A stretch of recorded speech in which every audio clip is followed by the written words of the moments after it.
예. 안녕하십니까.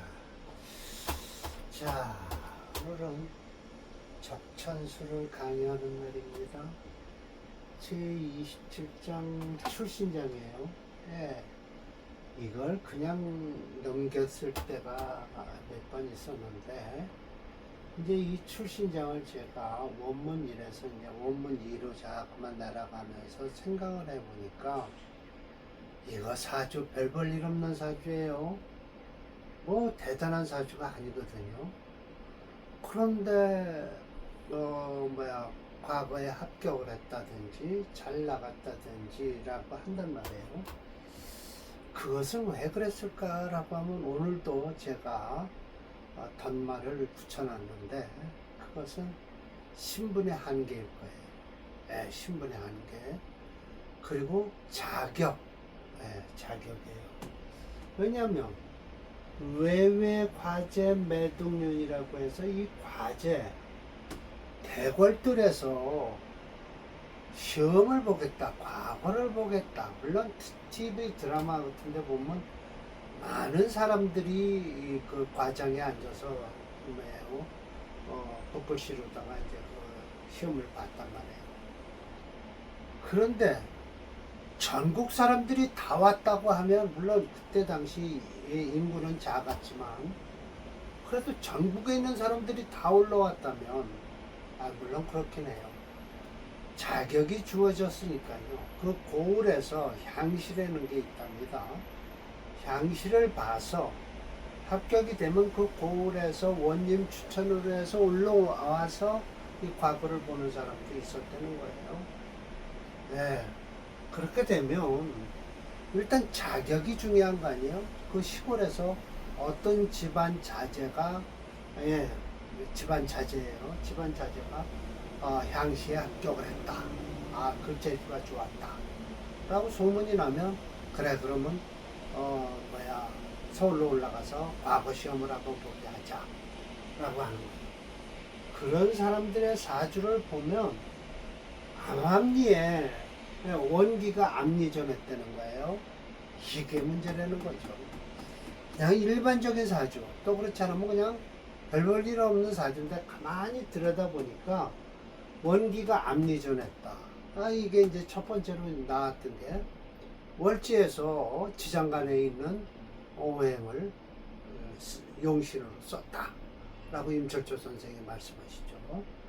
벽공론에서는 있을 수 없는 얘기예요. 암장되어 있는 걸 쓰다니요. 예. 투출된 거는 쓸 수 있어요. 암장돼서 투출된 걸 쓸 수 있어요.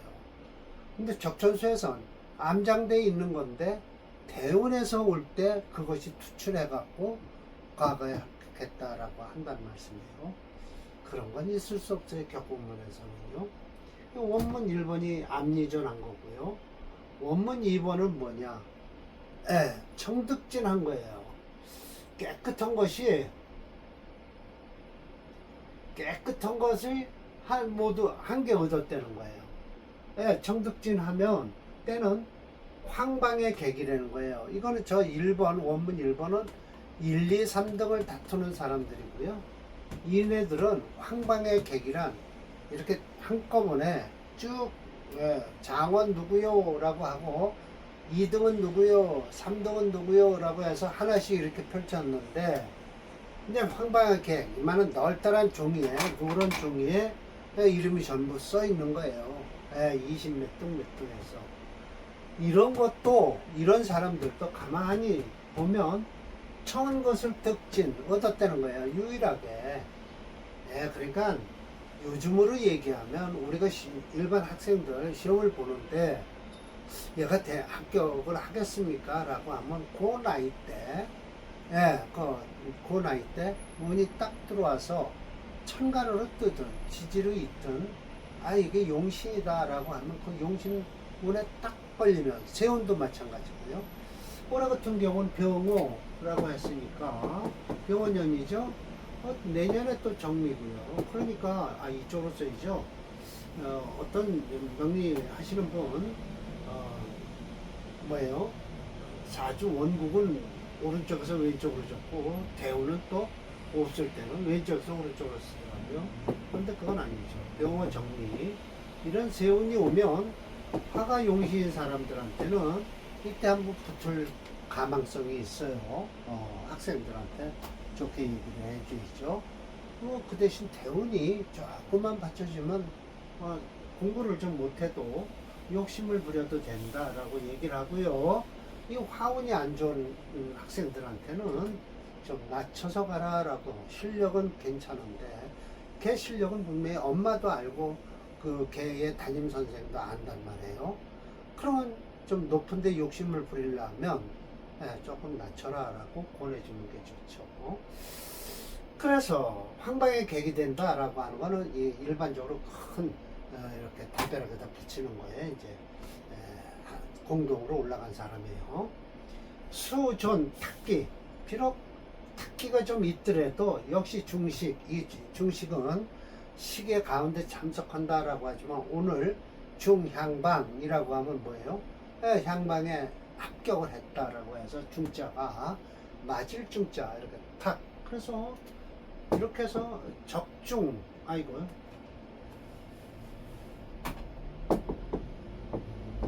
적중이라고 그러죠? 가운데 톡 맞는 것을 적중이라고 그래요. 그러니까 중식하면 그 식에 참석했다라는 거예요. 합격자 명단에 들었다라는 것이죠. 자, 그래서 제가 원문 밑으로 해서 지난번에도 슬쩍 말씀을 드렸다시피 다시 한번 역평을 하는 이유가 자평진전을 지으신 심여첨 선생님의 태어나신 연도를 알게 됐어요. 왜 알게 됐냐면 격공론을 좀 강의를 하시는 분인데 유튜브에서 하시는 분인데 잘 하셔요. 제가 알고 계신 처음 뵙는 분인데 심여첨 선생님의 생물연도를 알고 있더라고요. 1696년에서 1757년이에요. 이게 바로 61세 되신 거죠. 61세. 이거 이래요. 옛날 같으면 그냥 그럭저럭 이 나이에 61세 정도 환갑이면 배경우 환갑 못 넘기고 죽은 사람들 많았죠. 그리고 1739년도에 진사가 되셨어요. 이게 43살 때입니다. 좀 늦게 늦게 진사에 진출하셨죠. 그러니까 고민이 많으셨던 것 같아요. 그러니까 격공론도 지으시고 그랬죠. 자평진전 격공론을 중시조 하신 분이에요. 가운데 중자 쓰는 게 아니라 이거 무거울 중자를 해서 거듭 중자예요. 그래서 창시, 조 이렇게 되죠. 그럼 시조는 누구예요? 시조는 격공론의 시조는 누구예요? 서대승이라는 분이죠. 시조와 중시조가 틀립니다. 심여첨 선생님은 자평진전을 지으시면서 격공론의 중시조라고 할 수 있습니다. 충분히 자격이 됩니다. 연해자평을 완벽하게 거의 완벽에 가까울 정도로 이렇게 싹 격공론의 격국이 뭐다라는 걸 딱 지어내신 분이죠. 그리고 이제 적초조 천미를 지으신 임철조 선생은요, 이 천미라고 이름을 붙였는지 안 붙였는지 모르지만 원수산씨가 찬집을 했죠. 이 건용 38년이면 1773년이에요. 그러면 이 심여첨 선생은 69년이고요. 96년이고요. 요 4를 집어넣으면 70년대가 되죠. 그럼 73, 4 하면은 77년도가 딱 맞네요. 심여첨 선생이 임철조 선생보다 77년이 빠른 거예요. 먼저 태어나셨죠. 그래갖고 적천소 이론을 업부 이론을 만드신 분이죠. 이때만 해도 한 200년, 그리고 책이 이제 1833년도에 나왔다 치고 문화의 차이가 생긴다라는 거예요. 과연 문화의 차이는 무엇일까? 라고 하면은 명리학에서도 언급되듯이 관성에 의한 신분 보장이 되던 때예요. 철조님이 설명했듯이 그냥 관 하는 거예요. 관이 없으면 사주, 관이 없으면 사주가 쓸 게 없다라고 할 정도예요. 관성과 재성을 얘기했죠. 첫 번째 관이에요. 그러니까 관성이 없는데 저 사람이 과거에 합격을 했어요. 그러면 뭘 봐야 돼요? 부모의 공덕이나 조상의 묘토까지 찾았어요. 야, 관성이 없는데 어떻게 저 친구가 과거에 합격했냐. 그러면서 부모의 공덕이나 조상의 묘토까지 찾으면서 암리존한 걸 찾은 거예요. 암리존한 걸. 예. 여기서는 뭐예요? 청득진한 걸 찾고요. 관이 없는데도 그렇다는 거예요. 오늘도 사실은 정관격 하나, 상관격 하나를 할 겁니다만은 그렇게 그러나 상관격은 상관을 용신으로 쓰고요. 관격은 종살격으로 하는 사주입니다. 그런데 이제 21세기 이후에 공산주의를 뺀 자유민주사회에서는 개인주의가 보편화되면서 사주의 감명 방법이 뭐예요? 재성에 의한 감명 방법이 우선 대세죠. 저 친구가 재물이 얼마나 될까? 저 뭐죠? 직급이 얼마나 높을까? 그거 필요 없어요. 청와대 저기 들어가서 고생할 바에는요, 저 5년 후에 또 어떻게 순환을 당할지 몰라요. 청와대의 저주라고요. 저기 들어갔던 사람은 감옥 가는 사람, 문재인이 빼고 다 그랬어요. 그러므로 재물에 의한 물질만능주의, 자본주의 사회에서는 신분 제도가 바뀐 거예요. 상위 1%에 해당하는 인물들이 관성 위주에서 재성 위주로 태어나게 된 거예요. 예. 그러니까 이게 금수저하고 흑수저의 이제 경계가 확실해진 거예요. 예. 그러면서 격국론에서도 제가 설명드렸다시피 재성이라는 것을 보아라 라고 하잖아요. 이 재물인데요. 재성을 우리가 명리학자들이 우리가 해석하는 방법은 뭐예요? 아버지, 부. 그 다음에 뭐예요? 마누라. 남자는 마누라고 그렇다 치면. 그 다음에 돈이에요. 머니. 재성이 되잖아요. 그래서 아버지 복이 있다. 그러니까 절조 선생이 뭘 먼저 찾으신 거예요? 부모의 덕망. 얼마나 부모가 잘했는가. 지금도 마찬가지예요. 제 아버지 재물이 얼마나 되나. 그저께 제가 손주 사주를 보러 온 할아버지한테 이 아이가 어쩌고 그러면서 얘기를 한 게, 그 할아버지도 역시 그 손주한테 재물을 물려주려고 아들한테나 물려주고 상속을 손자한테 하려고 하는 할아버지도 있어요. 그와 마찬가지로 소도 언덕이 있어야 비비지, 언덕 없이 맨 땅에다 헤딩하면 이마만 깨지고 피만 나게 돼 있어요. 요즘 세상이 더 그래요. 신문에 잠깐 보니까 1억을 벌어 놓으면, 통장에 1억만 있으면 무엇을 할 수 있다라고 얘기를 하는 사람이 있어요. 경제론적이죠. 정치는 이미 끝났어요. 이제는요. 경제가 저 사람이 돈이 얼마나 있는가가 위주로 돼야 되는 거예요. 근데 이때만 해도 이제 발갑이 되고 한 것에 대해서 얘기를 하는 거예요. 그 이유가 뭐예요? 이 자식들이 과거에 합격을 해야만이 그 집안의 맥을 이어가는 겁니다. 만약 자식이 여러 사람이 있는데 하나라도 과거에 합격을 하면요, 그 집안이 맥을 잇는데, 자식들이 하나도 과거에 합격하지 않은, 명리정정을 지으신 장남씨도요, 부잣집 명문가인데 맥이 끊어졌죠. 별수를 못 하셨어요. 임철조 선생도 마찬가지예요. 자기 스스로가 우리 집도 대대로 우리 집안에 뼈다구가 괜찮았는데 4대 때 형제들도 다 쓰러져 갔다라고 하면서 우리 집도 4대 때 맥이 끊어졌다라고 한탄해 하시는 분이에요. 임철조 선생도 그러셨어요. 그러니까 그만큼 그 집안의 맥을 잇려면 어떻게든지 진사라도 합격을 해야 돼요. 심진사가 그래서 합격을 하신 거예요. 그래서 진사라도 합격을 해야 된다라는 것이죠. 자, 그래서 오늘 사례명조 472번으로 내려가겠습니다. 상관격부터 말씀을 드릴게요.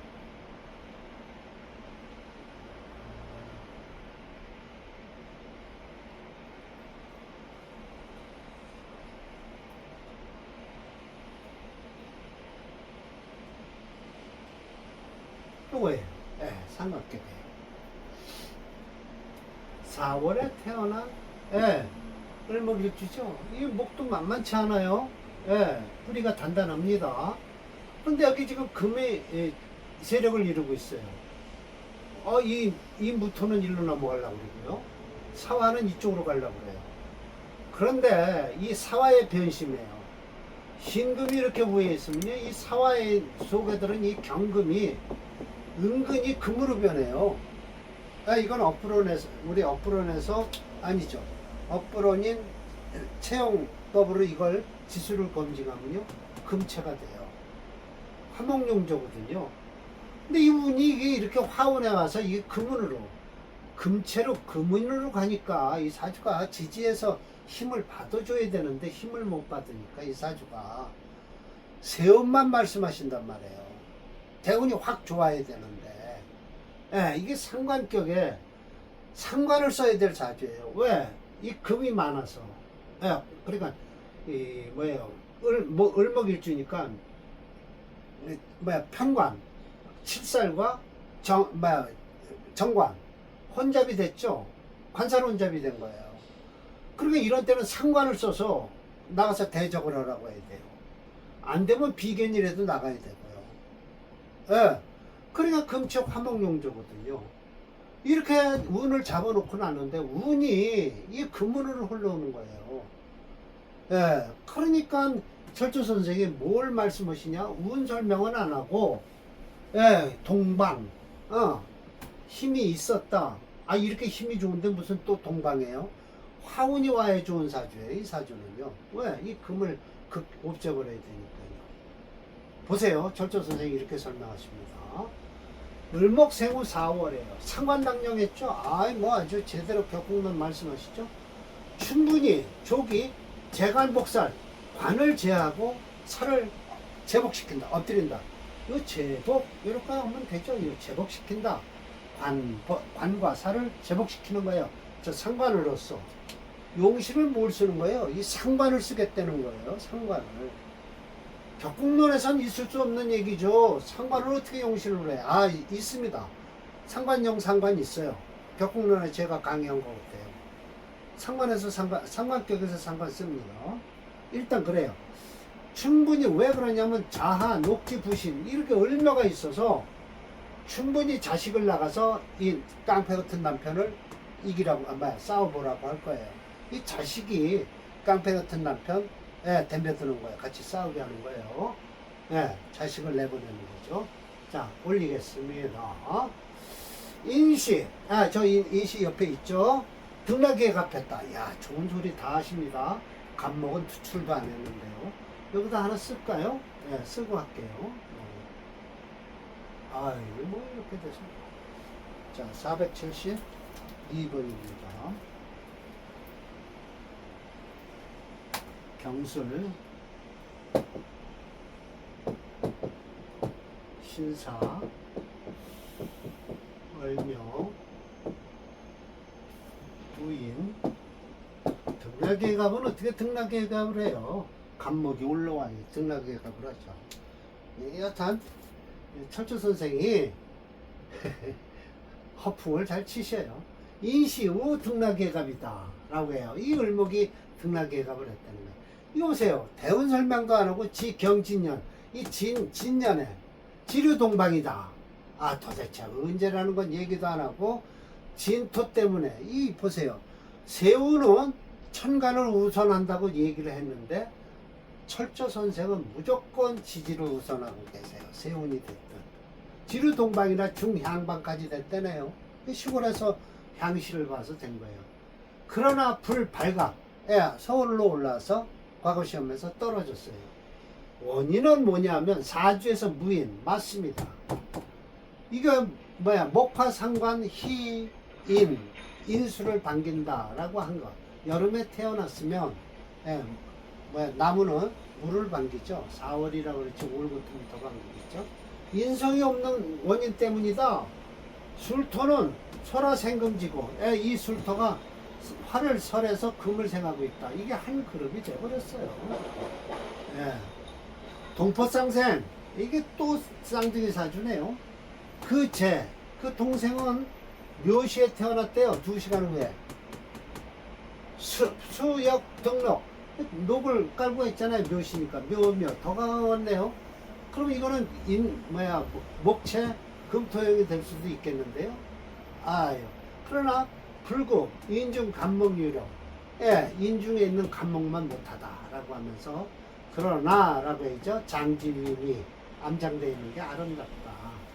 그러나 그런 이유에서인지 쌍둥이라 같이 늘 시험을 받는 모양이에요. 그래서 경진 다음에 비해년에 해수가 인성이 생공해서 비로소 중향방 향방에 됐다라고 하네요.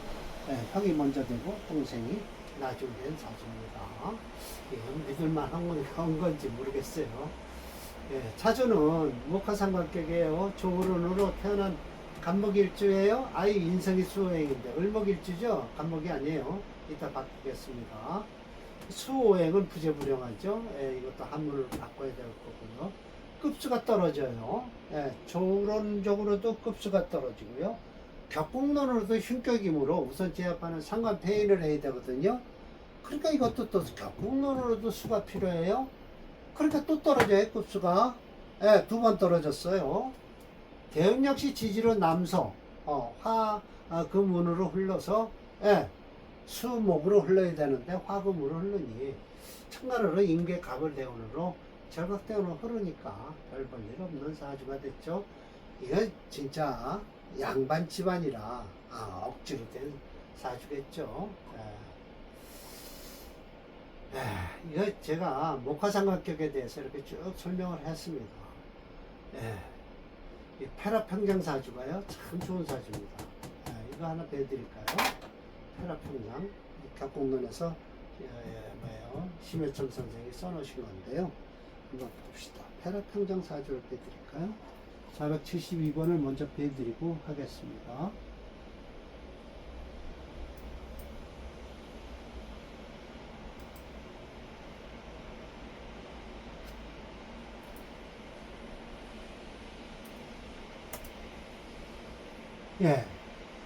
목을 쓰잖아요. 목화를.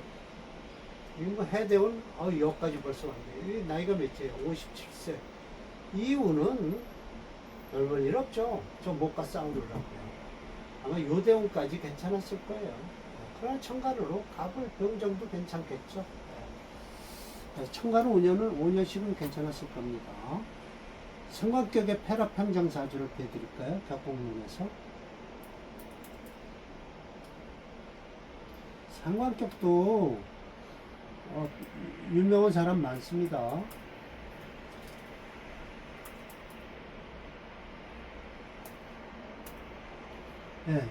아까 찾아놓은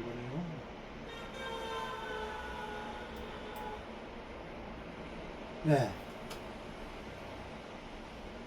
좋은 사주예요.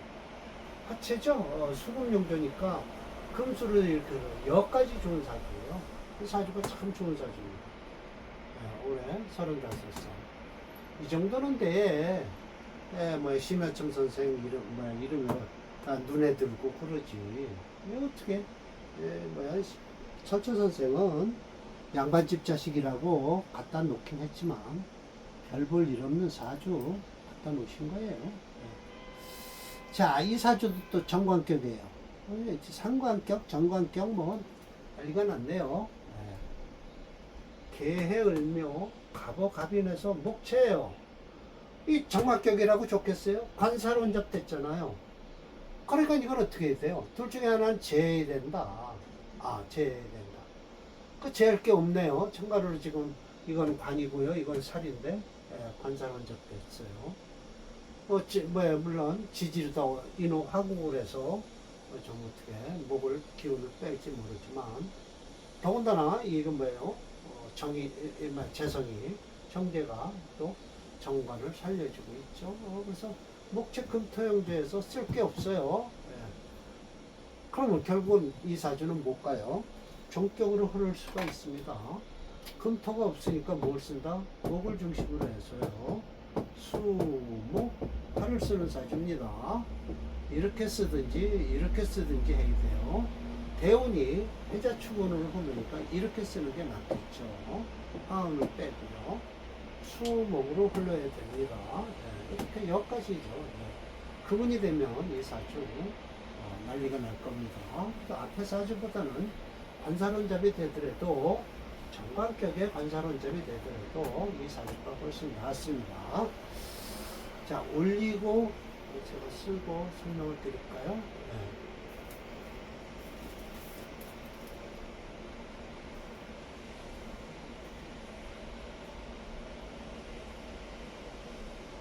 여기다 쓸게요. 여기다 쓸까요? 개해 을며 무호 탈하죠 이 사주. 네. 갑이 아이고 오화가 있다, 이 인성이 있다 하더라도 이 사주는 허탈한 사주예요. 네. 허탈하죠. 너무 메마르죠. 네. 철저 선생도 허탈하다고 합니다. 무토세우 중춘, 예, 묘를 태어났어요. 관살 병왕 임록, 예, 이렇게, 예. 이건 관이 녹을 깔고 살이 깔고 재성 득집 생부, 예, 맞습니다. 이렇게 돼서 수자 하 오하 인수가 깔고 있다 하더라도 허토가 불록나파, 화한 토는, 예, 화를 받아들일 수가 없다. 인수를 못 쓰겠다라는 거예요. 격이 이루어지기를 기명종살이다. 예, 결국은 살로 가려는 소리예요. 예, 그래서 관살이 일류기종, 한 가지로 을묘갑인이 있어서 목을 따르라라는 거예요. 부작 혼론, 예, 관살 혼잡이라고 얘기를 하지 말아라. 예, 그러니까 지 자운의 충고 오화에서 병자년에 금생 수왕이었고 충진 오화에서 충향방이 되었다라고 설명을 하십니다. 예. 이건 설명 잘 하신 거예요. 예. 뭐 이거 종격으로 볼 수밖에 없죠. 그런데 뭐예요? 임철초 선생을 비평하는 분들은 이렇게 얘기를 할 겁니다. 임철초는 지나치게 종교에 관해서 관대하다, 비난하는 학자들이 많다. 그러나 어프로닌 체형법으로 그걸 목은 6.9, 화가 3.6이에요. 또 목화로 가든지 목수로 가든지 해야 돼요. 목이 극강 종조형이 된 경우인데 목 극강하니까 이를 극지하는 금액을 찾으니 부재불량이에요. 0.0이니까 없어요. 토는 일이 있는 이유는 일주가 일이에요. 그래서 일주 불용론, 일주는 쓸 수가 없어요. 용수로. 그래서 종조행은 목오행을 중심으로 수, 목, 화, 오행 중 목오행을 중심으로 대운이 수목으로 흐르든지 목화로 흘러야 호운이 된다. 이 명제는 대운이 수목으로 흘러서 김명종사를 하여 중향방이 된 명제가 이 중, 맞을 충자의 향방이 합격을 했다라는 소리입니다. 예. 자평진전에서도요, 김영종제 종살격은 인정을 하시죠. 예, 따라가라. 하십니다. 다른 명조 473번을 보겠습니다.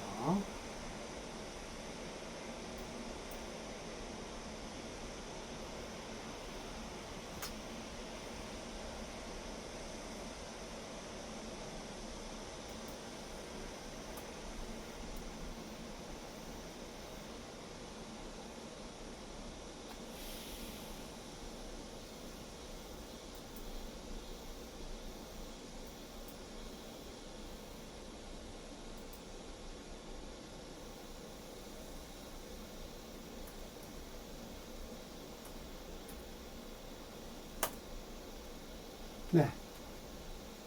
지금도 좋은 운이에요. 예. 이 금은은 들어와서 좀 모금과 싸우니까 좋지 않습니다. 파랗게 되어 있지만 이유가 수를 용신으로 하니까 금까지 이렇게 파랗게 되어 있는데 목수로만 가는 사주예요. 이 경술되고 여기까지일 겁니다. 정대운이 들어와도 천간으로 싸움이 일어나고요. 예, 금운은 일단 이걸 못 쓴다, 용신을 못 쓴다라고 결론을 냈으면 대운에서 들어오는 용신은 잘 봐야 됩니다. 예, 만약 설하는 오행은 그래도 다행인데 왕한 오행을 설하는 건 다행인데 왕한 오행과 극을 하는 전쟁을 하는 오행이 들어오면 사주에서 분란이 일어나면 안정되지 못하죠. 아마 이제 사례명절 474번하고 475번이 거의 끝날 것 같습니다. 그럼 다음에 또 지휘장이 계속 있습니다. 자, 오늘 강의 마치도록 하겠습니다.